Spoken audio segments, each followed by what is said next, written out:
মাননীয় স্পিকার, আমি দুঃখ প্রকাশ করছি, কয়েকবার মাই লর্ড বলে ফেলেছি। ওকালতি করতে করতে মাননীয় স্পিকার আসলে এটা চলে আসে মুখে।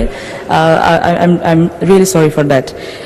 আমাদের আসলে 13-14 সেই সময়টি একটি খুব অবশ্যই খুব ক্রাইসিস মোমেন্ট আমাদের সকলে গিয়েছে। মাননীয় সংসদ সদস্য, আপনাকে অসংখ্য ধন্যবাদ এই প্রশ্নটা করার জন্য।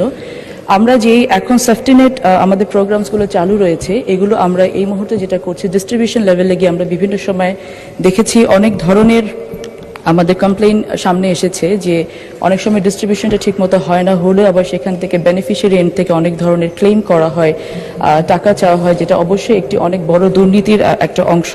সো আমরা চেষ্টা করব আমাদের মন্ত্রণালয়ের পক্ষ থেকে ডিস্ট্রিবিউশন এন্ডটাকে যতটুকু স্বচ্ছতার পর্যায়ে নিয়ে আসা যায় এবং ভাতাটাকে আরও টাকা বাড়ানো হবে কিনা এই বিষয়টা আমাদেরকে একটু সিদ্ধান্ত নিতে হবে, কারণ এই মুহূর্তে আমরা ফ্যামিলি কার্ড নামে আরেকটি অনেক বড় প্রোগ্রাম হাতে নিয়েছি।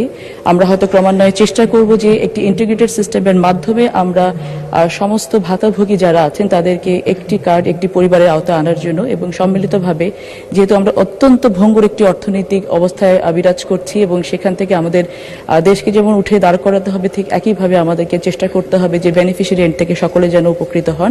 তো একটি সম্মিলিত কাঠামোর মধ্য দিয়ে আমরা চেষ্টা করব যে এই সেফটিনেট সিকিউরিটি যারা পাচ্ছেন তাদেরকে একটি ভালো জায়গায় নিয়ে যাওয়ার জন্য। অসংখ্য ধন্যবাদ মাননীয় স্পিকার।